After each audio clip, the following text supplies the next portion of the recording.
Bonsoir à tous et à toutes. Je suis Anne Soupa, la présidente de l'association qui, avec Daniela, a organisé cette soirée, l'association baptisée du Grand Paris, qui fait partie du réseau de la CCBF, avec comme vocation d'essayer d'avoir une implantation territoriale sur Paris et sur l'Île-de-France. Voilà. Alors, nous avons la grande joie d'accueillir pour cette soirée les membres et la femme rabbin de la synagogue Keren Or à Lyon. C'est la seule chose importante que moi j'avais à vous dire. C'est un mot de bienvenue. Je me réjouis que nous soyons ensemble ce soir. Et nous sommes effectivement très heureux de cette occasion d'être ensemble dans nos deux communautés. Bonsoir à tous, merci pour votre accueil. C'est vrai que c'est une joie d'avoir été sollicité dans le cadre de ces rencontres que vous faites donc régulièrement pour parler effectivement de mystique dans le judaïsme. Alors juste 2 mots pour me présenter pour les personnes qui ne me connaissent pas. Donc elle vous a dit, Anne, d'une part que je vous parle de Lyon, je ne suis pas à Paris. On a une synagogue libérale à Lyon qui est en fait limite Villeurbanne, Lyon 6e, qui s'appelle donc Keren Or, qui veut dire rayon de lumière. Voilà, on a un défi, être un rayon de lumière en ce moment, et pour l'avenir aussi, bien sûr. Moi-même, donc, je suis rabbin depuis, je suis une jeune vieille rabbin, je dis ça toujours, ça fait pas longtemps que je suis rabbin, même si j'ai eu une autre vie avant. J'ai été ordonnée en juillet 2019 du Leo Baeck College à Londres, puisque jusqu'à cette année encore, il n'était pas possible d'étudier en France pour devenir rabbin dans le mouvement libéral. C'était possible de le faire en Angleterre, à Berlin, en Allemagne, en Israël et aux États-Unis. Voilà. Et donc, depuis cette année, ma collègue et amie Pauline Beb a lancé une école rabbinique et il est possible aussi d'étudier à Paris, ce qui est une grande nouvelle. Voilà, sinon, en 2 mots, donc je suis d'origine roumaine, j'ai vécu en Israël, je suis en France depuis l'âge de 11 ans, donc quand même assez jeune, et je suis mariée, j'ai 2 enfants, j'ai fait des études totalement différentes puisque c'est dans le domaine du commerce, école de commerce, et vous voyez, l'école de commerce m'a menée au rabbinat, donc rien à voir. Voilà, après avoir eu aussi quelques responsabilités, au niveau de la synagogue, mais sur le plan laïque, puisqu'en fait, nos synagogues, ce sont des associations et bien sûr, il y a aussi l'aspect religieux avec un rabbin. Voilà. Alors, je partage avec vous ce document, mais bon, ça sera juste quelques points de repère. On va être plus dans une parole, on va dire, libre. Alors déjà, le terme liturgie domestique, c'est vrai que ça m'a interpellée parce que c'est pas tout à fait comme ça qu'on l'appelle. Donc, qu'est-ce que liturgie versus rituel, parce que en fait, liturgie au sens strict, c'est nos prières en fait, et les prières et l'ordre dans lequel se déroulent les prières, donc soit effectivement à la synagogue, soit à la maison. Et il me semble que c'était plus riche de parler de rituel. Donc j'ai un petit peu transformé le titre en disant on va parler de rituel. Donc l'ensemble des rites et cérémonies donc on mène, que ce soit à la maison ou effectivement à des moments fixes et dans des endroits déterminés, donc à la maison et à la synagogue. Voilà. Donc ça c'est juste pour préciser de quoi on va parler, donc plutôt de rituel que de liturgie uniquement. Et alors, je vous ai préparé un certain nombre donc un plan. On va parler effectivement des bénédictions et celles qui nécessitent un quorum, c'est-à-dire c'est 10 juifs. Nous, pour prier, certaines prières nécessitent qu'on soit 10. Donc forcément, c'est des choses qui peuvent se passer à la synagogue, mais on va voir comment ça a évolué, tout ça, depuis notamment la pandémie. Donc, le cycle de la vie, on va parler d'un certain nombre de rituels qui concernent le cycle de la vie qui peuvent se passer à la maison. Les fêtes juives, celles qui sont centrées sur la maison. Donc, après, effectivement, on va aborder l'aspect pandémie et qu'est-ce que ça a changé dans nos pratiques. Et le judaïsme libéral non orthodoxe au sens large, parce qu'il n'y a pas que les libéraux qui sont non orthodoxes, et comment nous, on s'est adapté à cet état de pandémie qui nous a pris par surprise. Ça fait 1 an, hein, ça fait pire sous cette pandémie, un triste anniversaire. Donc dans le judaïsme, effectivement, il est soumis à dire 100 bénédictions par jour. Ça peut sembler 3 moments de prière et effectivement toutes les bénédictions qui peuvent être, qui commencent le matin dès qu'on se lève, où on fait ses ablutions, aussi ce qu'on appelle le modéani, c'est-à-dire quand on montre sa reconnaissance à Dieu d'être là, d'être en vie et d'être réveillé. Bref, on arrive rapidement à ça en fait, curieusement. Cependant, les femmes n'ont pas les mêmes obligations que les hommes dans le judaïsme. Peut-être que vous êtes déjà habitués à entendre ces distinctions.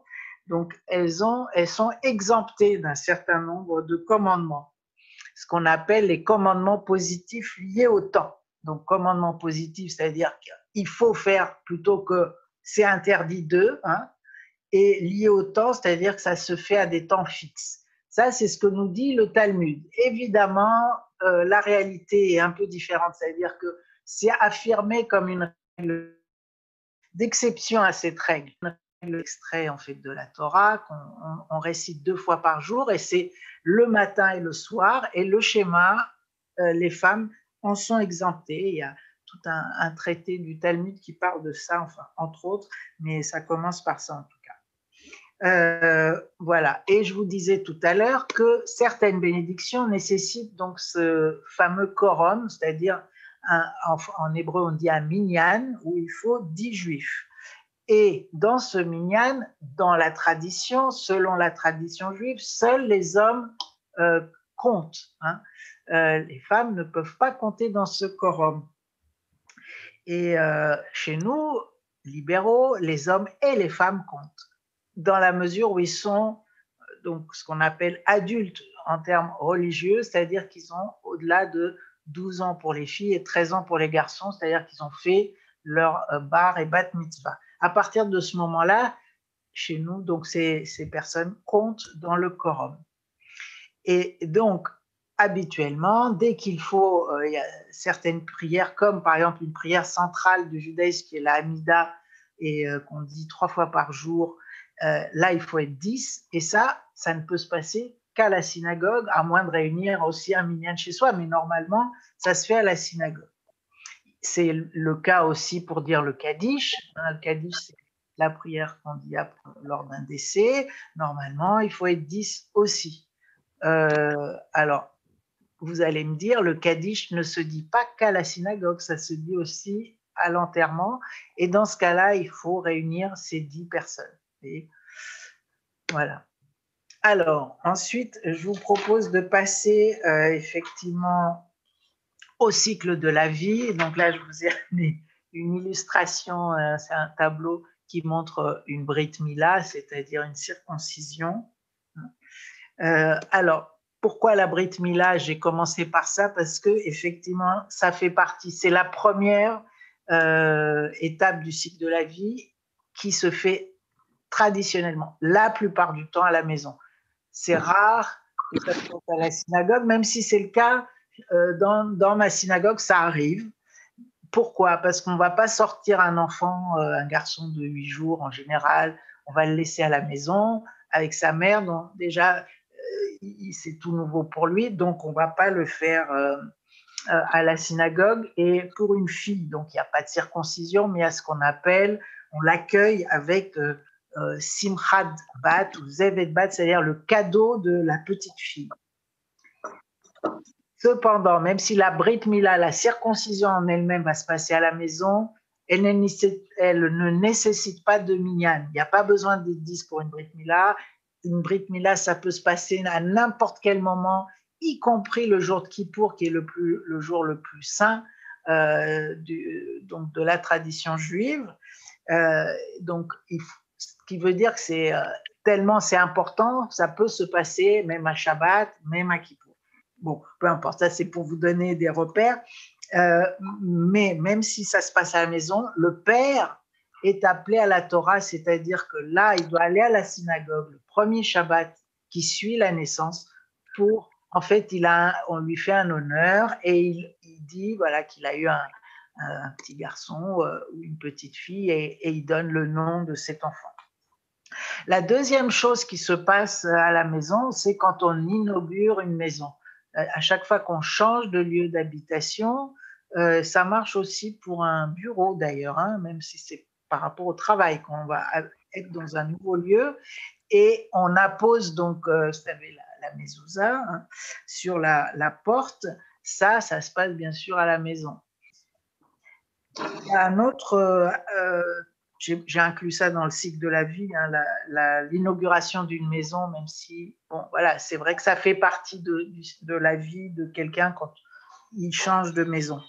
Les 7 jours qui suivent le mariage, donc le mariage en lui-même, bon, se passe dans une salle ou dans une synagogue, peu importe. Par contre, les 7 jours qui suivent le mariage, il est de tradition de dire les 7 bénédictions par des amis, de la famille, et ça se passe aussi à la maison. Donc ça se fête, additionnellement, ça veut dire pendant 7 jours, on fête les mariés. Et les 7 premiers jours de deuil aussi se passent à la maison, et c'est ce qu'on appelle la Shiva pour ceux qui sont endeuillés, donc qui est vraiment le cercle proche du défunt. On reste à la maison ensemble et d'autres viennent pour apporter à manger. Il y a des offices quotidiens et on récite le Kaddish en fait tous les jours. Donc là, il faut qu'il y ait ce fameux quorum à la maison. Voilà, et juste, je vous ai mis aussi le cycle de la vie, à chaque fois qu'il y a un événement nouveau dans la vie, il y a 3 étapes. On se prépare à cet événement, il y a le rituel en lui-même, et ensuite la personne est intégrée dans son nouveau statut. Voilà, par exemple, le mariage, effectivement, on se prépare au mariage, après il y a le mariage en lui-même, et ensuite, le couple est considéré dans son nouveau statut comme un couple donc marié. Et voilà, ça aussi, c'est en général annoncé à la synagogue. Après, donc, le mariage. Avant le mariage aussi, il y a on appelle le couple juste avant son mariage pour le mettre à l'honneur à la synagogue. Alors, on va passer aux fêtes. Alors, les fêtes, qu'est-ce qui se passe pour les fêtes? Alors, là, il y a quelque chose d'intéressant.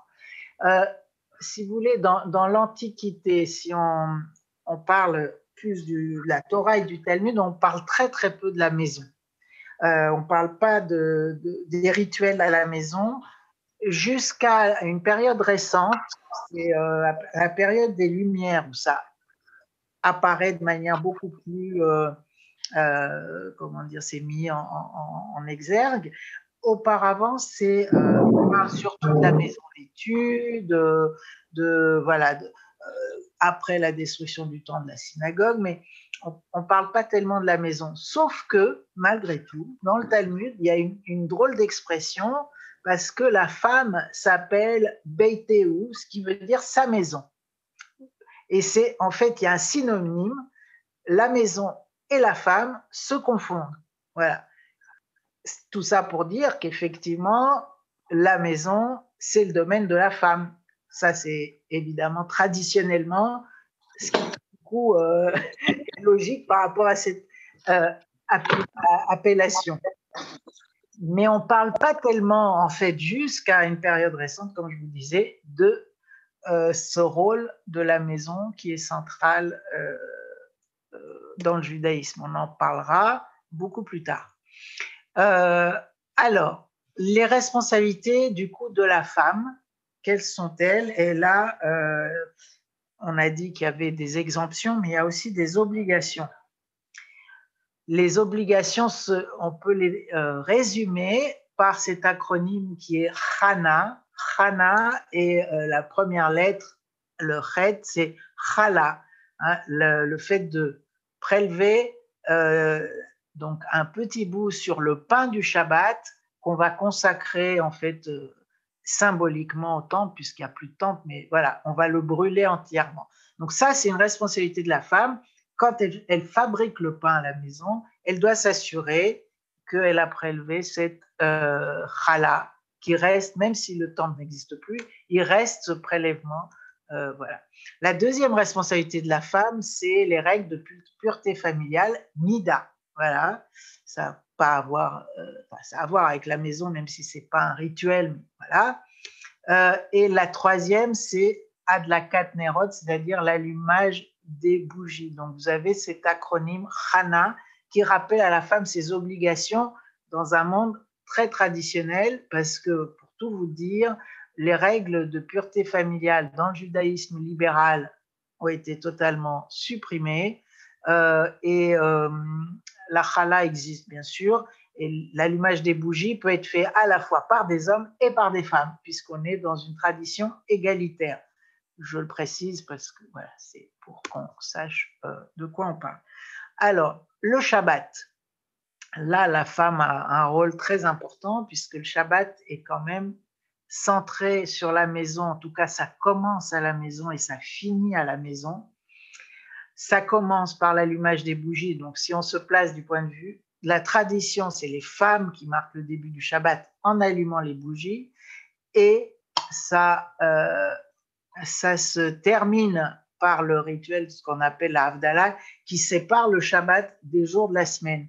Et là aussi, ça se passe à la maison. C'est pas forcément la femme qui le fait, mais voilà. En tout cas, elle est là, elle peut le faire. C'est quelque chose qu'elle peut faire complètement. Voilà. Et bien sûr, comme vous le savez, il y a beaucoup de choses autour de la table. Hein. Le judaïsme, c'est une religion, on mange beaucoup. Il y a beaucoup de plats traditionnels pour chaque fête. Et la table, bien sûr, qui c'est qui prépare les repas?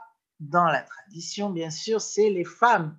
Donc, c'est les femmes aussi qui, par extension, doivent préserver la cacheroute, donc les lois de alimentaire, hein, de ce qu'on peut et ce qu'on ne peut pas manger. Voilà. Là, je me place toujours d'un point de vue très traditionnel qui n'est pas celui du judaïsme ni moderne orthodoxe, ni réformé, ni massorti. Hein. Mais voilà, c'est pour que vous ayez ces repères-là. Alors, dans les fêtes qui se font à la maison, traditionnellement, à part le Shabbat, il y a Hanouka. C'est vrai que l'allumage des bougies de Hanouka, c'est une fête qui intervient à la fin de l'année en général, qui commémore une victoire militaire des Maccabées sur les Grecs en moins 165. Vous avez cette histoire dans le Nouveau Testament. Ça ne fait pas partie, par contre, de notre corpus du Tanakh, donc de la Bible hébraïque. Et donc, Hanouka, on allume des bougies tous les jours, une de plus jusqu'à 8. Hein, et ça se passe dans la maison. C'est vrai qu'on ne va pas aller à la synagogue pour ça. On peut le faire, mais c'est centré quand même sur la maison.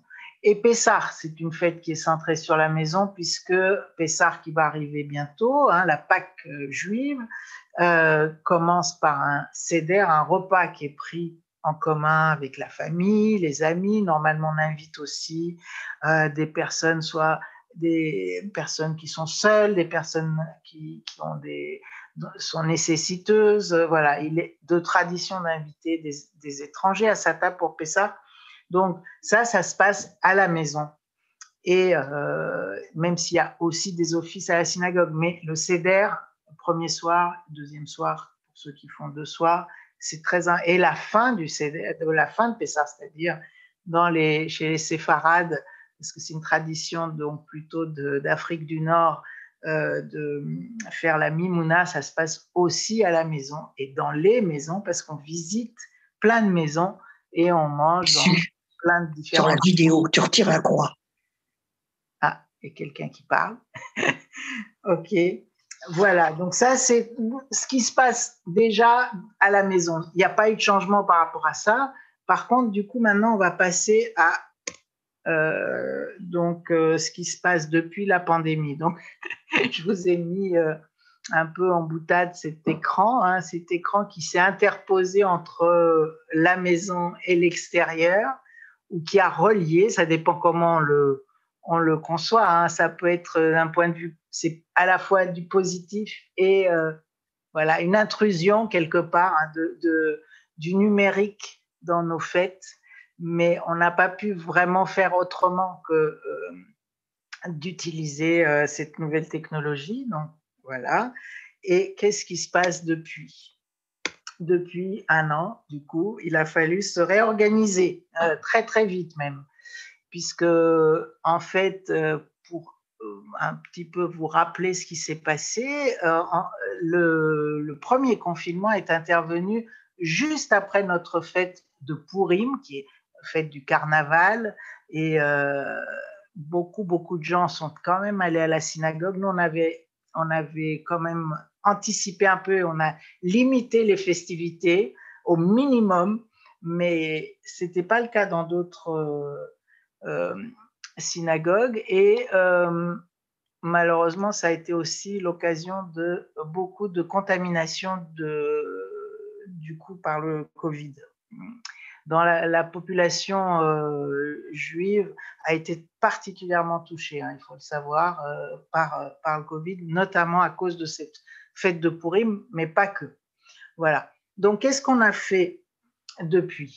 Alors, les offices de semaine par Zoom, oui, il y a un certain nombre de rabbins qui ont mis en place des offices, par exemple du matin sur Zoom, sur Facebook et autres réseaux. L'office de semaine ne pose pas trop de problèmes, puisque si vous connaissez un petit peu le judaïsme, on peut utiliser l'électricité en semaine. Le problème, c'est le Shabbat, vous voyez. Donc, en semaine, on va dire que c'était plutôt simple, ça permettait quand même de réunir du monde, mais bien sûr se poser la question de ce quorum, puisque est-ce qu'on peut considérer que sur Zoom, on fait quand même communauté? Est-ce qu'on peut dire que s'il y a 10 personnes, enfin un rabbin ou un officiant et 9 personnes en ligne, est-ce qu'on considère que c'est une communauté? Je reviendrai là-dessus tout à l'heure, parce que ça, c'est une grande question. Voilà. Alors, par contre, le Shabbat, c'était un énorme problème. Et on n'a pas réagi tous de la même façon. Donc, les traditionalistes ou les orthodoxes ont fermé leur synagogue à Shabbat. Hein. Clairement, il n'y a plus aucun office n'a été fait à Shabbat, ni physiquement, ni en ligne. Et certains, j'avais vu des photos en Israël, avaient essayé de faire des offices dans des cours, dont chacun était dans son sur son balcon. C'était assez amusant d'ailleurs comme photo, mais bon, voilà. Mais en France, ça a été fermé, hein, et ça n'a pas été le cas chez nous. Dans ma synagogue, on a tout de suite basculé sur, en l'occurrence, c'était pas Zoom, c'était Google Meet, et on a offert la possibilité à tout le monde de se connecter à distance pour pouvoir suivre ces offices de Shabbat, qui sont un point fort, un temps fort de la semaine, et la plupart des gens étaient très contents de pouvoir avoir ce temps de rencontre. Et le Seder, alors après, il y a eu très vite après Pourim, donc parce qu'en fait, entre Pourim et la Pâque juive, il y a un mois. Hein, là, on s'approche de la Pâque. Et le problème, ça a été la Pâque. Comment on fait pour quand même faire un Seder? Comme je vous disais, c'est un moment de grand rassemblement où les gens, ils se retrouvent à 15, 20 autour d'une table, ils rassemblent toute leur famille.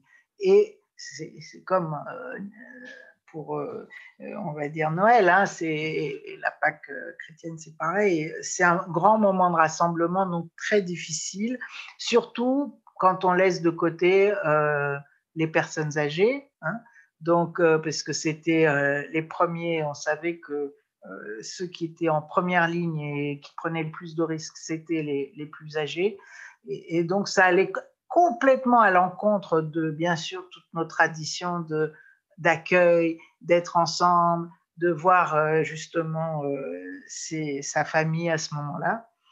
Et certains rabbins ont dit, alors je précise, c'était en Israël, 14 rabbins séfarades sont prononcés en disant, si c'est possible, vous pouvez mettre Zoom en place. Et il y a eu même des donateurs qui ont offert des ordinateurs, puisque il y a aussi est-ce que tous ne sont pas à l'aise avec l'informatique selon l'âge, donc il a fallu non seulement les équiper, mais en plus les aider à installer tout ça.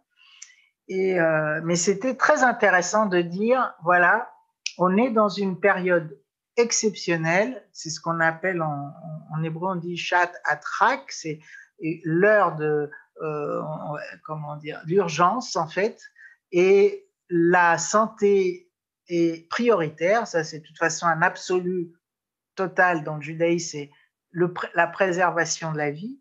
Donc, il faut mettre en place des choses qu'on n'avait jamais faites, quitte à effectivement bousculer un certain nombre de règles et donc aller à l'encontre des règles, notamment là, c'était l'électricité, l'utilisation de l'électricité pour les fêtes, comme un Shabbat, normalement, c'est totalement proscrit. Donc, quand on utilise un ordinateur, forcément, on utilise l'électricité. Alors, certains avaient dit, bon, bah, on peut allumer avant le début de la fête, parce que les fêtes commencent à la tombée de la nuit. Donc, on peut toujours allumer avant et puis éteindre après, on laisse allumer toute la nuit. Sauf que, comme vous le savez, on ne peut pas allumer Zoom sans manipuler, un minimum, sans appuyer sur des touches. Et puis, il suffit qu'il y ait un couac informatique, comme ça arrive malheureusement souvent, et on est dépendant et on doit quand même toucher. Voilà.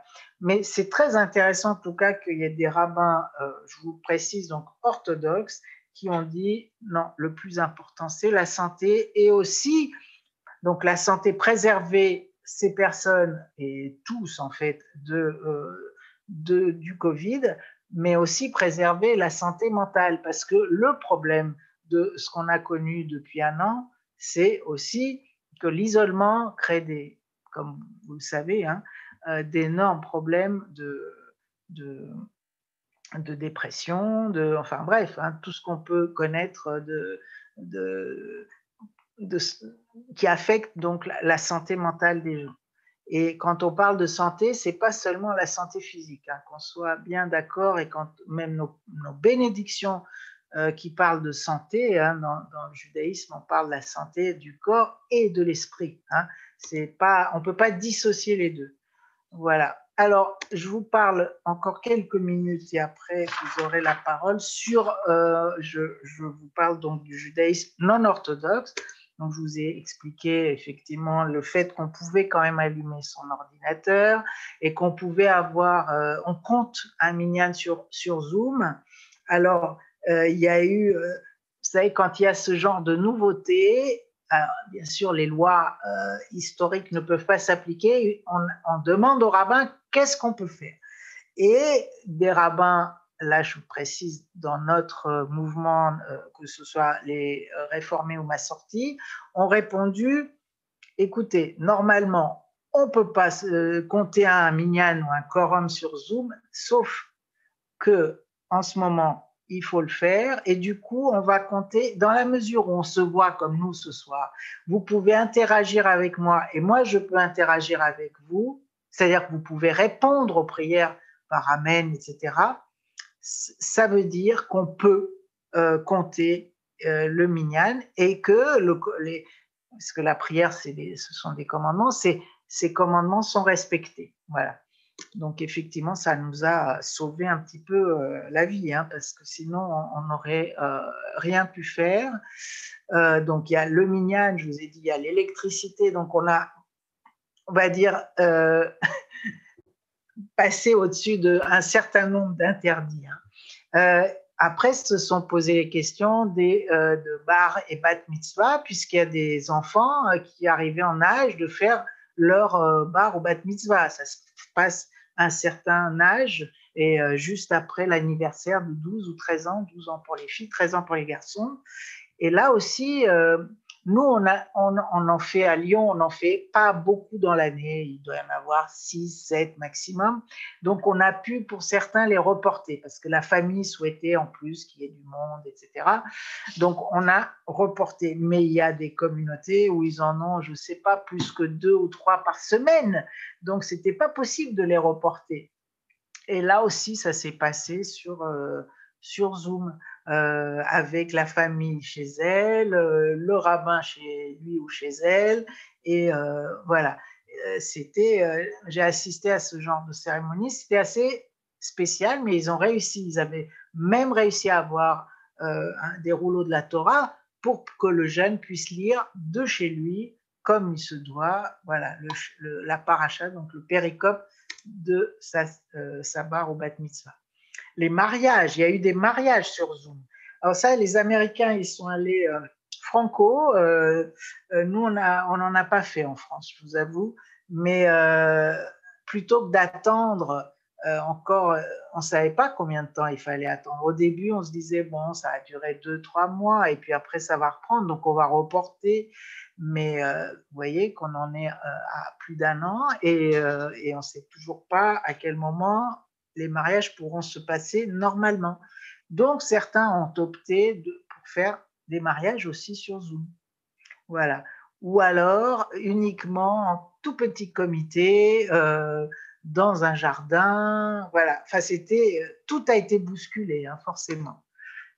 Alors là, le plus douloureux, ça a été bien sûr les enterrements. Et les enterrements, malheureusement, il y en a eu beaucoup, beaucoup. Alors, il y a eu une période où on ne pouvait même pas aller, comme vous le savez, au cimetière.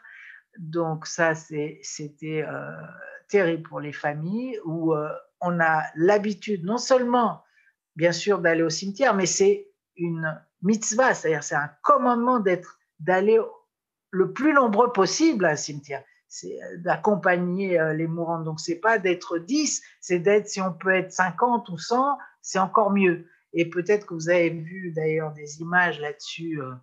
Malheureusement, en Israël, il n'y a pas eu toujours un respect de ces règles de distanciation, même encore récemment. Il y a eu des enterrements où c'était des milliers de personnes qui sont allées en bravant, en fait, justement la loi. Donc ça, c'est pas terrible. Mais qu'est-ce qui s'est passé pour les enterrements? On a fait, là, c'était donc le rabbin allait avec les pompes funèbres et il filmait sur Zoom. Peut-être que ça s'est passé aussi chez vous comme ça, et donc les gens pouvaient observer à distance, en tout cas suivre un enterrement à distance. Mais se pose quand même la question, après, tout ce qui est accompagnement, comme je vous ai dit, les 7 jours de deuil, etc.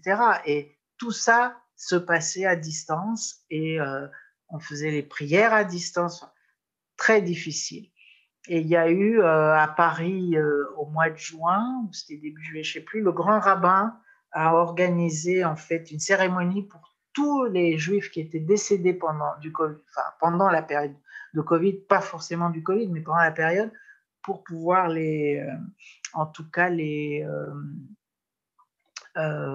donc les honorer, enfin voilà, rappeler leurs souvenirs. Donc il y a eu des cérémonies exprès à la grande synagogue de la Victoire pour tous ces décès.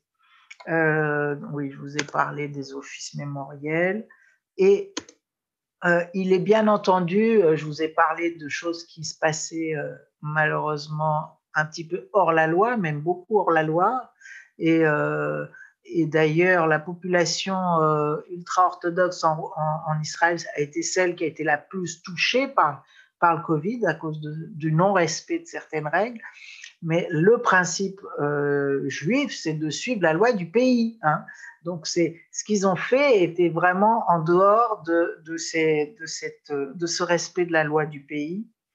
Et bien sûr, comme je vous disais tout à l'heure, ce qui dépasse toutes les autres lois, c'est la notion de pikuach nefesh, c'est-à-dire de sauvegarder la vie, de préserver la vie. hein. Et si jamais il y a un risque, on se retient de faire voilà, quoi que ce soit.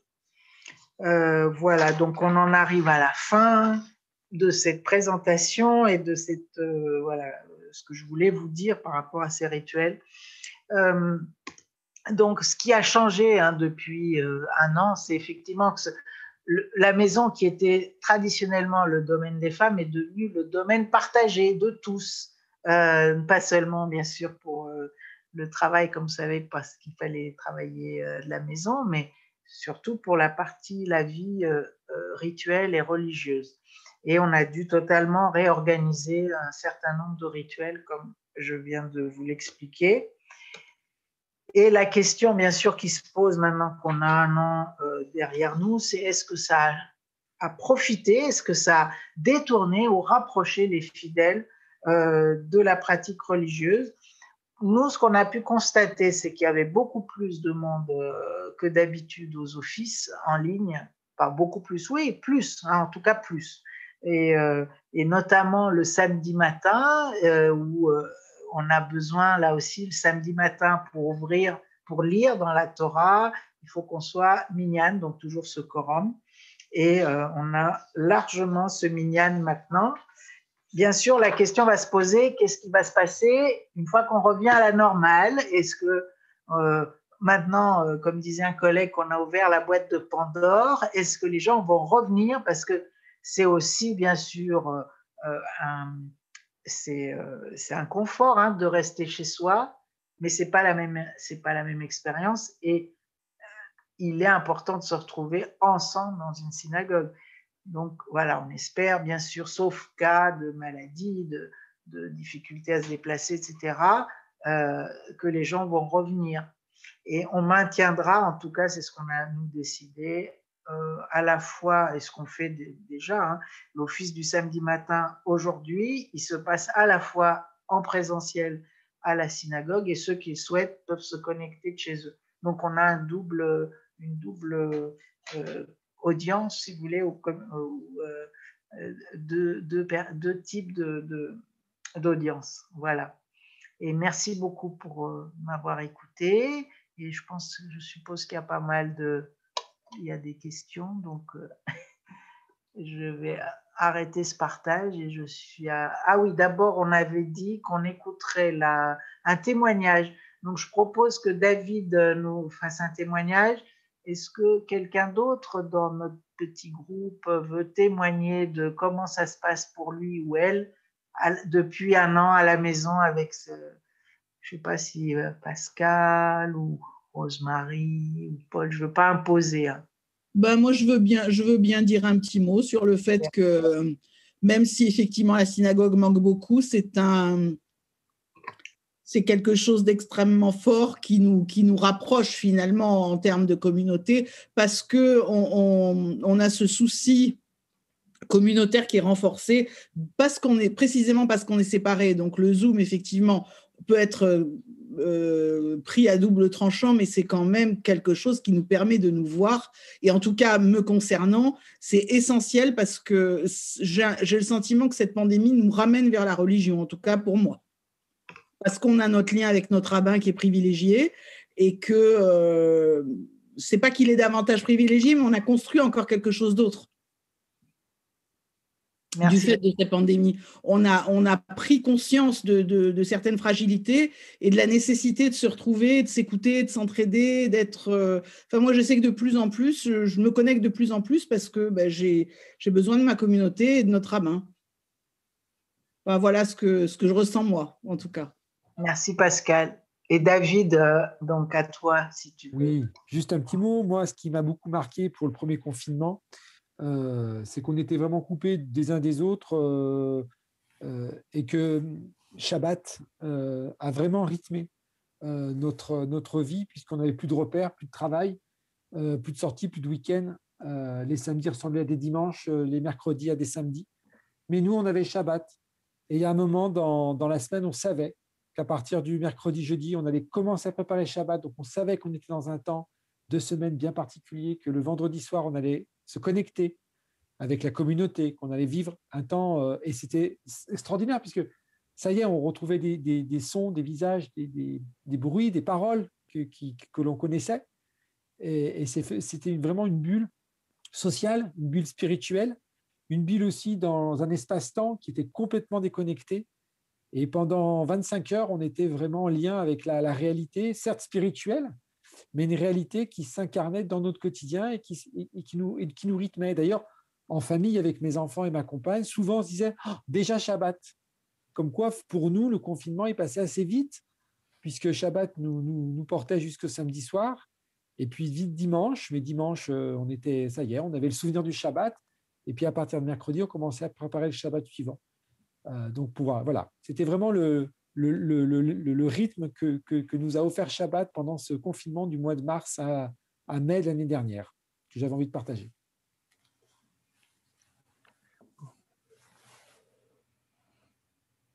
Merci beaucoup.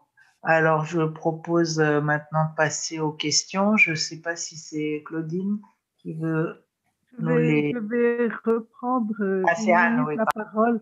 Je voudrais, Daniela, vous remercier énormément d'avoir transformé le mot liturgie en rituel, parce que ça nous permet de nous rendre compte combien la vie religieuse juive est organisée autour de la vie quotidienne, quoi, des événements de la vie.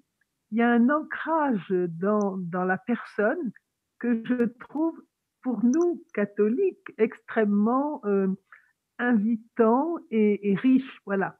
Donc, vous avez vraiment bien fait de bousculer le titre qu'on avait donné pour en prendre un autre. Merci, et je remercie aussi beaucoup Pascal et David parce que ce sont vraiment des témoignages ancrés dans une expérience forte, et je crois que nous avons tous des leçons à tirer de ce que vous venez de nous apprendre. Euh, Vraiment, je suis très heureuse que nous ayons pu faire cette soirée et que nous la continuions maintenant avec les questions des uns et des autres. On vous donne la parole, c'est le moment. Prenez-la. Il y a Jean-François, je crois. Oui, d'abord, merci beaucoup. C'était une magnifique présentation et on vous remercie, on remercie votre communauté.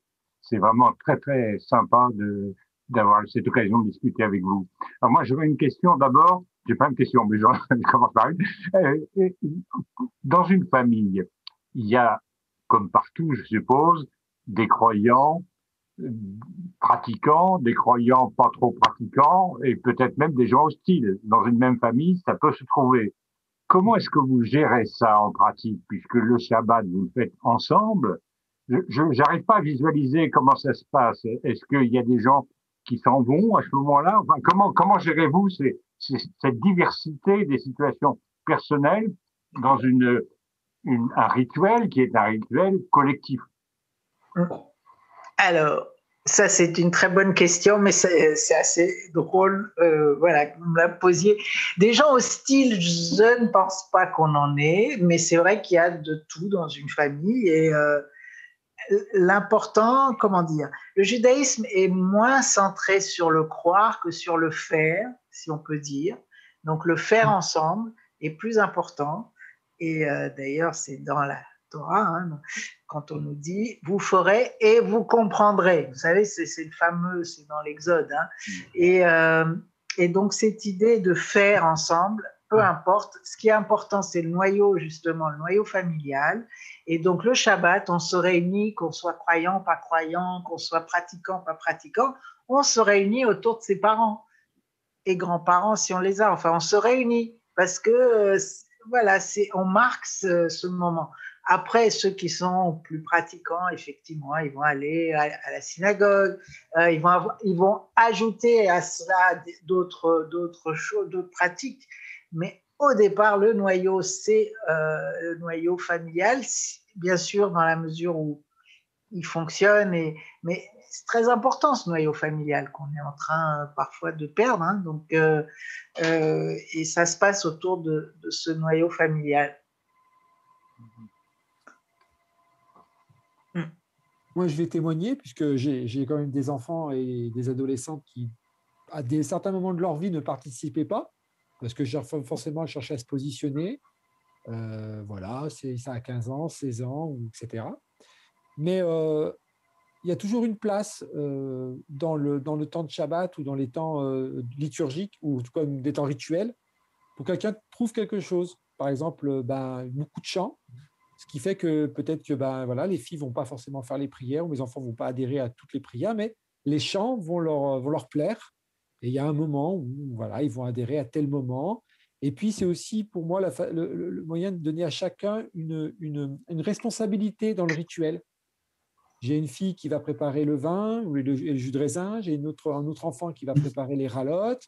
Chacun a ses petits rôles et on a l'impression comme ça que tout le monde fait un rite ensemble. Alors, chacune de mes enfants et chacun de mes enfants adhère plus ou moins avec sa foi, mais on est dans le rite et dans le faire ensemble et ça fonctionne. Il y a Marcel qui lève la main et j'ai vu qu'il y a des questions aussi dans le chat, mais on verra après. Oui. Oui, merci beaucoup pour cette intervention et je rejoins les paroles de Jean-François pour vous remercier de la clarté de l'exposé et de sa richesse. Moi, ce qui me frappe beaucoup, c'est, je dirais, ça m'entraîne à 3 observations rapides, qui est le constat d'un vécu extrêmement dense de la religion ou du rapport à la religion. Ensuite, une obligation presque imposée par la tradition, qu'on ne discute pas de rencontres et d'échanges permanents, et en plus, donc, des interactions incessantes entre ce que sont les croyants, ou comme le disait votre ami, ceux qui ne croient pas, mais qui sont captés par la quotidienneté de la vie familiale, donc d'intervenir et d'échanger, donc de faire des échanges permanents, d'obliger à faire des échanges permanents entre les croyants ou ceux qui sont aux côtés des croyants et puis on pourrait dire les docteurs, quoi. Voilà, pour ne pas parler uniquement de rabbins. Alors, est-ce que ce que je trouve très intéressant surtout en tant que catholique, c'est que d'abord ça oblige en permanence à avoir une réflexion sur sa propre vie, sur le vécu quotidien, sur ce qu'elle apporte, là où on va, puisque sans arrêt, finalement, ce genre de questions se posent, donc c'est obligatoire.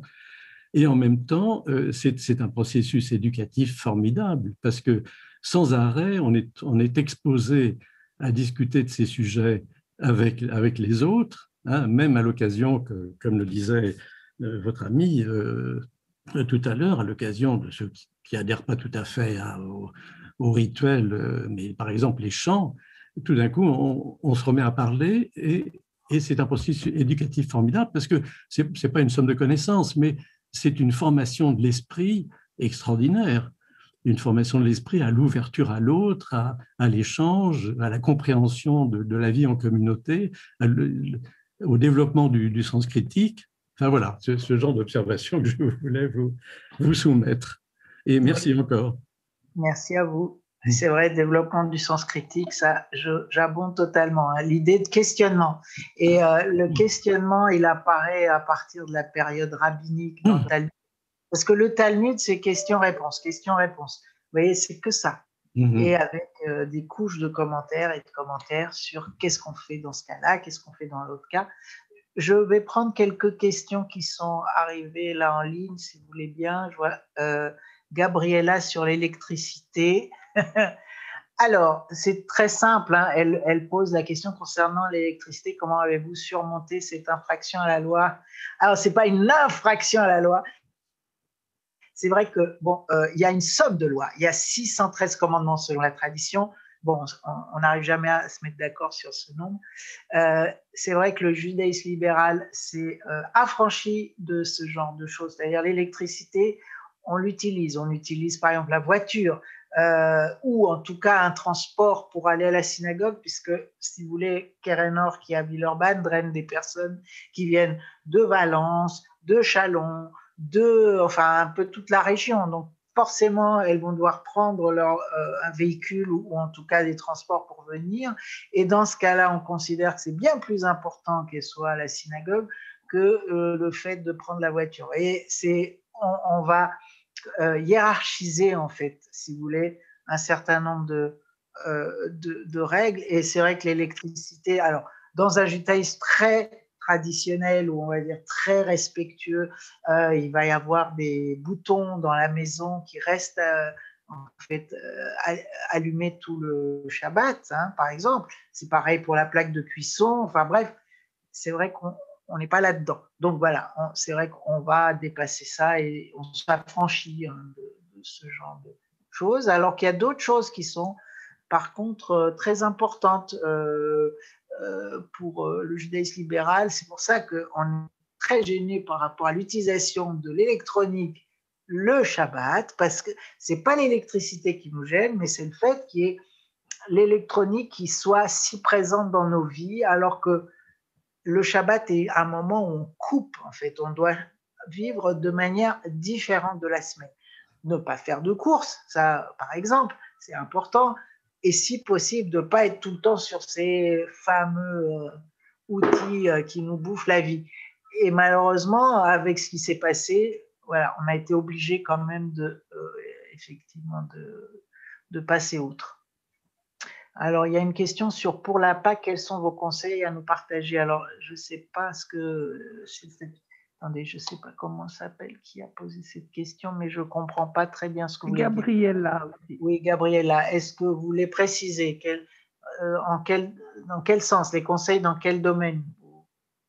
J'ai activé le micro, est-ce que vous m'entendez? Oui. Oui, très bien. Oui, c'est Gabriella, donc c'est la façon de pratiquer, oui, de faire la Pâque, qu'est-ce qu'on doit considérer en priorité, essentielle, je ne sais pas quel rituel, si c'est la prière, si c'est ne pas trop manger. Moi, de mon côté, j'ai acheté le pain à Sim. Ce n'est pas dans mes habitudes d'avoir ces pains, donc je vois une différence. J'essaie de voir comment à l'époque ça s'est passé. Donc voilà, ce sont mes questions pour mieux vivre la Pâque. Alors, par rapport à ça, il suffit d'aller, si vous voulez, sur le consistoire, hein, qui met en ligne tous les produits permis, interdits. C'est la fête où il y a le plus d'interdits, hein. Donc, c'est très compliqué, Pâques, hein. D'abord, on s'y prépare à l'avance, on doit faire le grand ménage à la maison, enlever tout ce qui peut constituer des restes de scramettes, c'est-à-dire en fait tout ce qui a à base de levure, hein, donc voilà, pas de gâteau, pas de pâtes, enfin il y a des tas d'interdits.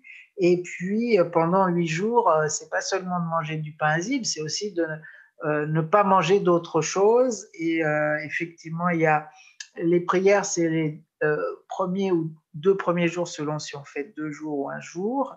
Il y a des prières à la synagogue, il y a le seder qui est vraiment le clou, on va dire, de la fête de Pessah qui est premier soir si on se réfère à Israël, ou 2 premiers soirs si on se réfère à la diaspora.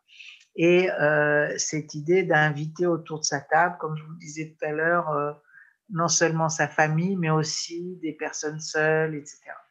Donc c'est un moment de rassemblement où on raconte l'histoire de la sortie d'Égypte.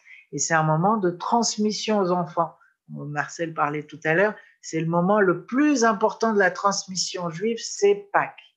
Et on raconte voilà, ce qui s'est passé, l'Exode et la sortie d'Égypte, et comment, en fait, on est devenu un peuple. En fait, c'est à partir de la sortie d'Égypte que les Juifs deviennent un peuple. Donc, c'est un moment très important. Ils passent évidemment de l'esclavage à la liberté, mais ils deviennent un peuple qui a un Dieu et qui croit un certain nombre de choses. Voilà. Après, le judaïsme libéral a accepté les mariages mixtes. Alors, question. Donc, dans notre synagogue, on a des familles mixtes et qui ont en fait choisi d'élever leurs enfants dans le judaïsme. voilà, on en a pas mal. Alors, certains rabbins vont accepter de faire ce qu'on appelle une bénédiction sur un couple mixte, dans la mesure où il n'y a pas d'autres représentants d'autres religions, c'est-à-dire prêtres, pasteurs, etc. Pour ma part, je ne me suis pas engagée là-dedans, je ne marie que des personnes juives, soit de naissance, soit après conversion. Voilà. Et voilà, donc effectivement, on accepte les familles mixtes avec des enfants qui ont fait quand même un choix pour leurs enfants. On me signale, oui, qu'en arabe on dit dar, oui. Alors, je précise quand même que ce mot de Beiteu, c'est vraiment dans le Talmud, hein, c'est 6e siècle. Ça n'existe plus en hébreu moderne. Voilà. Parallèlement au Shabbat vécu à la maison, y a-t-il des prières à faire à la synagogue? Oui, bien sûr. Bien sûr, c'est pour ça d'ailleurs que, donc il y a le repas, on va dire, du vendredi soir, mais il y a un office. Et c'est pour ça qu'on parlait de Zoom, du fait de faire les offices par Zoom le vendredi soir et le samedi matin. Oui, bien sûr. Et c'est des offices très importants. Voilà. Voilà, je crois que j'ai fini les questions qui étaient sur le chat. Est-ce qu'il y a d'autres questions? Je peux reposer une question? Oui, Jean-François. Voilà. Moi, je voudrais revenir sur la question rituel, le mot que vous employez. Parce que le rituel, on peut le voir aussi comme une contrainte, finalement, par rapport à ce qu'on aurait envie de faire. Est-ce que ça arrive que des chefs de famille vous disent moi, je voudrais changer un peu le rituel par rapport à ce qu'on fait d'habitude? Est-ce que j'ai le droit? Enfin, est-ce que vous en discutez? Comment ça se passe? Enfin, d'une façon générale, est-ce qu'il y a une liberté par rapport au rituel ou est-ce que vous estimez qu'il faut respecter le rituel pour lui-même? Oui, alors, d'abord, les rituels, ils n'ont pas été figés, hein, ils se sont construits à travers, on va dire, des siècles. Et quand certains nous disent que voilà, ça a toujours été comme ça, c'est pas vrai. Et même la liturgie non plus. Hein, la liturgie, au départ, autant, on va dire, de l'Antiquité ou de la destruction du temple, il y avait une prière. Hein, ou deux. Il y avait le schéma et la Hamida. Et après, se sont ajoutés plein de prières pour faire quand même un livre. Alors nous, on n'en a pas un très gros, mais il est quand même, vous voyez, il est épais. Hein, ça, c'est le livre de prière. Voilà. Donc, ça a évolué dans le temps. Il y a eu des ajouts, notamment au Moyen-Âge, et puis à l'ère moderne aussi. Alors, vous vous adressez à un rabbin libéral qui, par nature, aime l'évolution et fait de l'évolution. Nous, on fait évoluer les rituels en permanence. On les adapte à l'époque. Par exemple, il y a des choses, j'en parlais la semaine dernière, on avait un cours sur le deuil et la mort. Rien n'existe, par exemple, pour les mères qui ont perdu un bébé en couche ou qui ont fait une fausse couche. Dans le judaïsme, c'est quelque chose qui, c'est muet, il y a zéro rituel. Évidemment, aujourd'hui, les femmes ayant, on va dire, un peu plus droit à la parole, en tout cas dans certains milieux religieux, on a réfléchi à ça et il y a des rituels qui ont été mis en place pour ces femmes-là, hein, parce que c'est évidemment très très douloureux et il faut accompagner. Il y a des rituels qui existent aujourd'hui, vous savez, on a le bain rituel. Le bain rituel sert la plupart du temps pour marquer la fin des règles, hein, pour une femme et le retour dans la vie conjugale avec son mari, et voilà. Mais le bain rituel peut sert aussi pour les conversions, il sert au moment du mariage, enfin il sert à certaines périodes de la vie. Mais ce qui a été ajouté depuis c'est récent, on va dire 20-30 dernières années. Par exemple, une personne qui part à la retraite, elle va pouvoir marquer ça en allant faire un bain rituel. Une personne qui a eu un cancer, quand elle finit ses soins, elle peut aller marquer cela par un bain rituel. Voilà.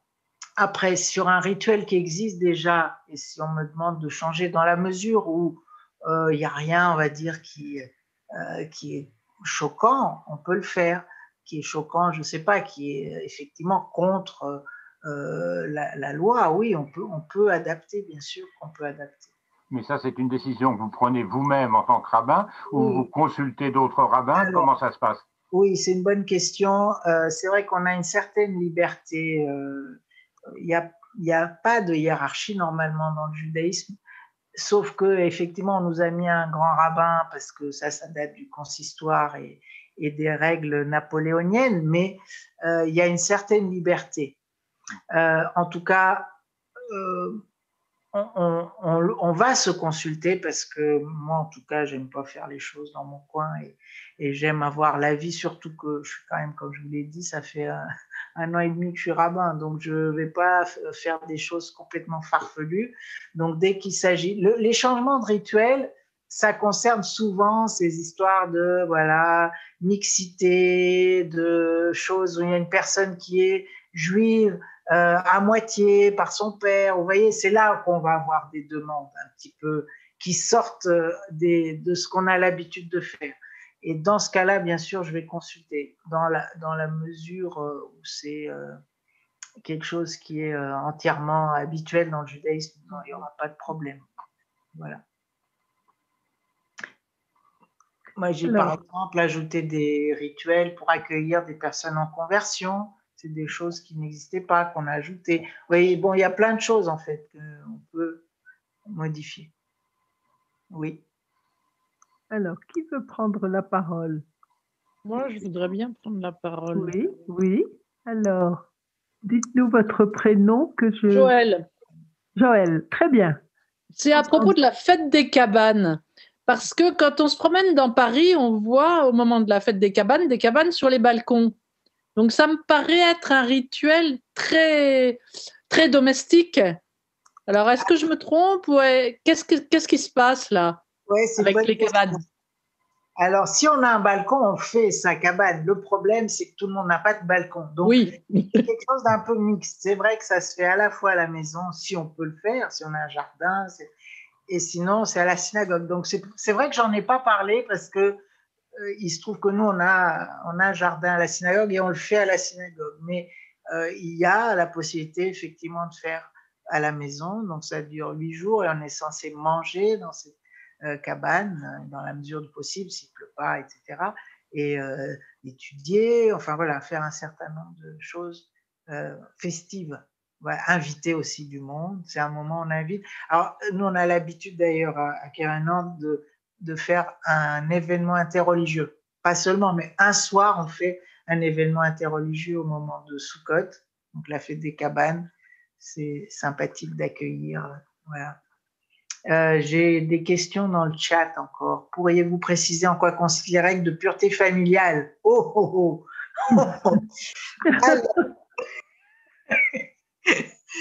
donc, c'est lié, donc ce que je vous disais tout à l'heure, en fait, c'est centré sur le fait que la femme donc, a un cycle menstruel et pendant la période où elle a ses menstrues, elle est censée donc être séparée de son mari. En tout cas, il n'y a pas de relation sexuelle dans des milieux très, très, très, très, très, très orthodoxes, pour pas dire ultra orthodoxe, elle va même dormir dans un lit à part, hein, mais ce n'est pas le cas la plupart du temps quand même.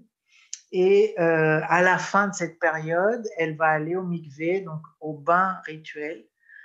C'est une forme de purification, donc c'est plus qu'à la fin, parce qu'en fait, elle doit compter encore 7 jours de propreté après les règles. Donc ça peut monter à 12 jours hein, de séparation, ce qui est assez long. Voilà. Et une fois qu'elle a passé ce mikvé, elle revient et elle peut avoir à nouveau des relations avec son mari. Voilà, en résumé rapide, mais bien sûr, on peut passer un certain temps. Et c'est vrai que c'est décrit déjà dans la Torah et c'est surtout précisé dans le Talmud, hein, ces règles-là. Les rabbins ont ajouté ces jours en plus. et qui crée des problèmes, hein, notamment pour des femmes qui ont des soucis, par exemple, de fertilité. Le fait d'avoir ajouté ces jours, il peut y avoir des personnes infertiles, enfin des femmes qui ne peuvent pas avoir d'enfants parce que cette période est trop longue et qu'elles ovulent très tôt. Donc bon, bref, je ne vais pas vous rentrer dans les détails. Après, il faut des autorisations rabbiniques pour pouvoir... Quelle est la fonction de cette séparation? Ah, parce qu'en fait, on considère que le sang est une forme d'impureté, hein. Donc voilà, c'est tout. La peur du sang, c'est quelque chose de très archaïque et aussi qui existe dans d'autres religions, hein. C'est pas que chez nous. Oui, je souhaitais que vous le précisiez pour que voilà. Okay, merci. Ah, oui, c'est lié au... Personne a demandé la parole, a levé la main. Jean-François, je crois. Oui. Il va me poser une colle. Et Joseph aussi, je vois. Non, pas de colle, Daniela. D'ailleurs, je vais parler sous ton autorité. Donc, j'ai eu une enfance dans un milieu catholique et j'arrive dans le milieu juif libéral. Moi, ce qui m'a vraiment sidéré, ce qui m'a vraiment impressionné, c'est que dans cette culture juif libérale, l'existence de Dieu n'est pas une imposition. On peut entendre un rabbin qui dit à un moment d'une paracha, d'une explication de texte, à pouvoir dire Dieu, on ne sait pas s'il existe ou pas finalement. C'est quelque chose que je n'ai jamais entendu dans la culture d'où je viens. Et au même titre qu'un rabbin peut dire, et j'en ai entendu dire, est-ce que Moïse a vraiment existé ou pas?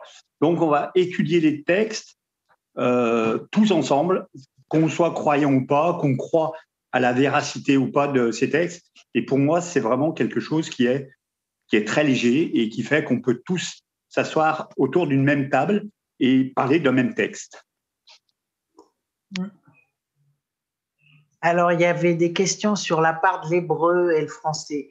Alors, dans une synagogue traditionnelle, tout est en hébreu. Nous, on a à peu près 30%, on va faire de français, à peu près 70% hébreu, 30% français. Tout est traduit de toute façon.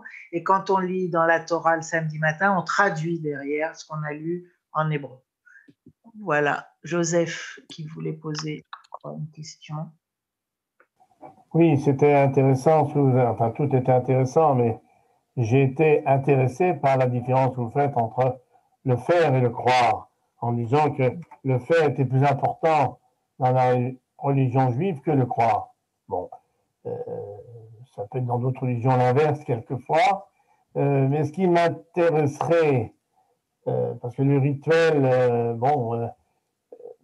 est-ce qu'on peut résumer en quelques phrases simples ce que c'est que la foi juive dans le croire? Parce on n'est pas sûr des licences de Dieu, par exemple, etc. Dans la religion catholique, on peut arriver en quelques phrases à dire, si on dit Dieu est amour et il nous demande d'aimer nos frères comme il nous aime nous, on a dit l'essentiel de la foi. Est-ce que pour la religion juive, vous pourriez résumer en quelques phrases ce qu'est votre croire? Alors, je commencerai par dire qu'il n'y a pas de dogme dans la religion juive. Il y a un certain nombre effectivement, de points communs, de croyances qui nous réunissent, mais comme je vous l'ai dit, il y a énormément de courants et du coup, chaque juif peut avoir une façon d'aborder Dieu personnelle. C'est mon cas, donc ce que je vais vous répondre, c'est personnel, c'est pas général. Et vous avez dit que faire, c'est plus important que croire. Non, c'est pas ce que j'ai dit. Ce que j'ai dit, c'est que faire vient avant de croire. Et en fait, en faisant, on devient croyant. En tout cas, c'est un peu comme ça que les rabbins l'ont traduit. Et les deux sont importants, hein, mais c'est vrai qu'on est dans une religion du faire. C'est très matériel, le judaïsme. On est vraiment ancré sur terre. On doit transformer le monde tel qu'il est, enfin, et l'améliorer surtout, hein, tel qu'il est aujourd'hui. Donc, Dieu, c'est quelque chose de très intime. On n'en parle pas ou peu. C'est pour ça que je vous disais, chacun a un rapport très personnel. Et pour ma part, c'est quelque chose qui est venu petit à petit. Hein. Ça n'a pas été évident. C'est pas parce que j'ai eu tout d'un coup une illumination par rapport à Dieu que je suis devenu rabbin. C'est plus parce que une des raisons qui m'a fait devenir rabbin, c'est d'accompagner, d'être proche de ceux qui étaient à la synagogue, de pouvoir les accompagner dans leur vie juive, de pouvoir intégrer des nouvelles personnes à la vie juive, parce que il me semble que le judaïsme a un message qui est très beau, voilà, magnifique, et j'ai envie que ce message soit plus entendu, voilà. Mais c'est-à-dire que, par exemple, ce qui va caractériser aussi, si on peut généraliser un peu, c'est l'étude qui va faire qu'on va devenir quelqu'un de croyant. De faire l'étude, vous voyez, la prière, c'est un ensemble de tout ça qui va nous donner cette foi, voilà. Mais c'est pas d'abord la foi et ensuite c'est un cheminement, et c'est un cheminement avec qui oscille avec parfois des doutes, parfois des moments assez forts, voilà. C'est pas une vérité absolue, voilà, en tout cas. Qu'on est croyant, et c'est quelque chose qui peut fluctuer, et on a le droit aussi de douter, on a le droit d'avoir ces moments plus voilà, difficiles, peut-être de déprime, et puis après on retrouve, la prière va nous aider à revenir vers quelque chose de plus positif. Voilà ce que je peux vous dire, mais je ne sais pas si je réponds à votre question. Daniela, excuse-moi. Oui. Si pour une seule phrase, eh ben c'est le schéma. Oui, c'est sûr. Le schéma, c'est-à-dire, voilà, écoute Israël, l'Éternel est un. Voilà, ça va être une phrase, mais c'est pas le plus important. Voilà, c'est pas le plus important. Le plus important, c'est d'étudier, de voir à quel moment, à quel point les textes qu'on étudie sont actuels et peuvent nous nourrir aujourd'hui dans notre vie et nous apporter un éclairage sur ce monde. Est-ce que je peux vous poser une question, Daniela? Vous avez dit à l'instant, l'important c'est de voir comment toute cette étude, les textes sont actuels. Nous avons aussi l'habitude de dire nous faisons mémoire. C'est le phénomène de la remémoration. Est-ce que vous pouvez nous dire comment vous concevez cette remémoration? Cette actualisation des événements passés, par exemple à Pâques, le passage de la mer, ou à Sukkot, comment ça se passe pour vous? Oui, alors bien sûr, on m'a demandé en même temps, le message juif est très beau, dites-vous, mais quel est ce message? Eh bien justement, à Pâques, c'est ce message de liberté, et pas de liberté, de libération, du fait que progressivement, en fait, on se libère, et que c'est un geste volontaire de se libérer. C'est pas quelque chose voilà, qui tombe du ciel, il faut le vouloir, et c'est un chemin de se libérer. Il a fallu 40 ans dans le désert pour accepter qu'on est libre. Donc c'est prendre conscience de ça. C'est aussi effectivement que chaque fois qu'on va célébrer la Pâque, c'est vrai que on se sent comme si, c'est ce que nous dit la tradition, comme si on était nous-mêmes sur le mont Sinaï pour recevoir la Torah. Donc, il y a une sorte c'est une réactualisation en fait de la tradition, et à la fois une remémorisation, comme vous avez dit, et qu'on accepte à nouveau cette alliance avec Dieu à chaque fois qu'on va fêter la Pâque. C'est le cas, donc Sukkot, ça va être la notion de fragilité de la vie. C'est le fait quand on vit dans une cabane qui peut être emportée par le vent, on sait que tout peut basculer du jour au lendemain, et qu'on a, on a cette force en nous de ne pas nous attacher à la matérialité de la vie, mais à dépasser cela, et à regarder d'autres aspects qui sont importants. Dans le message juif, par exemple, moi, ce qui me parle le plus, c'est l'accueil de l'étranger, c'est comment on se comporte avec les minorités, comment on va traiter ceux qui ont moins que nous, ceux qui sont dans une situation de vulnérabilité, ceux qui sont à la marge. Ça, c'est un message juif qui est répété à 36 reprises, si je me rappelle bien, dans la Torah, l'accueil de l'étranger. Donc, c'est vrai que c'est essentiel. Et parfois, malheureusement, il n'est pas toujours très bien fait. C'est aussi cette liberté, cette capacité à être en colère contre Dieu, mais aussi tout en l'aimant. Vous voyez, on parlait Joseph tout à l'heure. Ça, c'est très juif, de se poser des questions et d'être toujours insatisfait, on va dire, des réponses. Continuer voilà, ce chemin de critique, hein, puisque, comme vous le savez, voilà, on n'a pas toujours un Dieu, enfin, il ne répond pas toujours à nos souhaits. Qui voulait. Est-ce qu'on peut accueillir encore une dernière question? Il y avait Jacques qui voulait parler, je crois, non? Bon. Oui. Alors, Jacques. Ah oui. Il y a Bethsabée aussi. Vas-y, parle. Bon, ben, je veux bien, oui. Comment vous situez le judaïsme libéral par rapport aux autres obédiences? Alors, comment on situe? C'est un judaïsme qui est majoritaire dans le monde. C'est ça qu'il faut retenir, hein, de soir, si vous voulez retenir. Parce qu'en fait, c'est un judaïsme qui est né donc il y a 200 ans en Allemagne et qui s'est beaucoup répandu aux États-Unis, dans les pays anglo-saxons, on va dire. Hein. Donc, États-Unis, où il y a la majorité, en fait, la moitié des Juifs vivent aux États-Unis, et en Angleterre. Et donc, en France, on a une douzaine de communautés. On a, en nombre, peut-être qu'on n'est pas très nombreux, mais en tout cas, comment dire, médiatiquement, si on veut dire, on est très présent, notamment à travers, vous connaissez sûrement Delphine Orviller, qui est rabbin à Paris, au MGLF, Pauline Beb, qui a été la première femme rabbin. Donc, toutes ces personnes et d'autres, Yann Boissière, s'expriment beaucoup et on les entend beaucoup. Et du coup, c'est un message quand même si on n'est pas nombreux, qui porte, hein, qui va au contact aussi, puisque c'est vrai que, par exemple, avec l'aspect interreligieux, on est très actif. Ce qui n'est pas forcément le cas des Juifs plus traditionnels. Ils le font, mais pas autant. Ouais.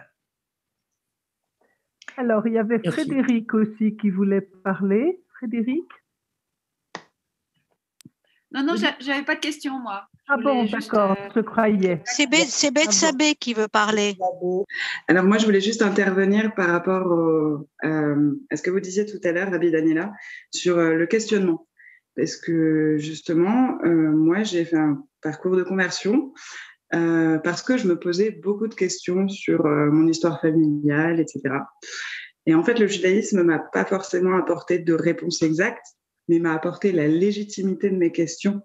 Et c'est, je pense, ça surtout qui est important. Et que ce soit via l'étude ou via la spiritualité, le fait vraiment de mettre en acte ce qu'on a au fond de soi, en fait. Voilà. Écoutez, merci. Merci. On va remercier très, très chaleureusement Daniela et toutes les personnes qui ont eu la gentillesse de donner leur témoignage ou de poser leurs questions. Ça a été, je pense, une soirée très, très réussie, en tout cas pour moi, très heureuse. Et on peut peut-être poser la question entre nous, est-ce que nous voudrions refaire une soirée comme ça l'année prochaine, peut-être, sur un thème précis? Pourquoi pas? Je laisse la question ouverte et puis on verra ce que les uns et les autres en disent. Voilà, donc avant de vous saluer et de nous quitter, je voulais vous dire que le comité de la Jupe organise demain soir à 6h30 une visioconférence autour de Vivre la Pâque, justement.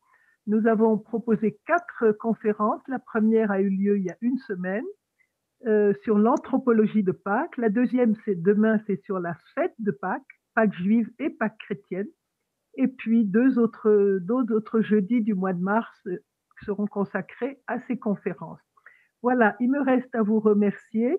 Que dire? Daniela, voulez-vous ajouter un petit mot? Ah bah, merci. On en pourrait rester toute la nuit. Hein. Il y a une question même. Donc, femmes et hommes sont ensemble à la synagogue libérale. Dans les synagogues traditionnelles, la prière se passe en même temps, mais les femmes et les hommes sont séparés, parce que je n'ai pas répondu encore une question. Voilà, soit côte à côte, soit les femmes en haut, les hommes en bas, bref. Mais allez dans des synagogues, vous serez très bien accueillis, vous allez voir comment ça se passe, ça peut être une belle expérience. Merci énormément pour cette soirée. Voilà, j'adore raconter, parler de judaïsme, c'est quelque chose qui me nourrit aussi. Donc, merci pour vos questions et merci pour votre écoute. Et, merci. Et bonne fête de Pâques à vous aussi. Un grand merci. Voilà, merci. Merci. Merci. Merci. Et on se souhaite une excellente soirée et on espère recommencer l'année prochaine. Voilà.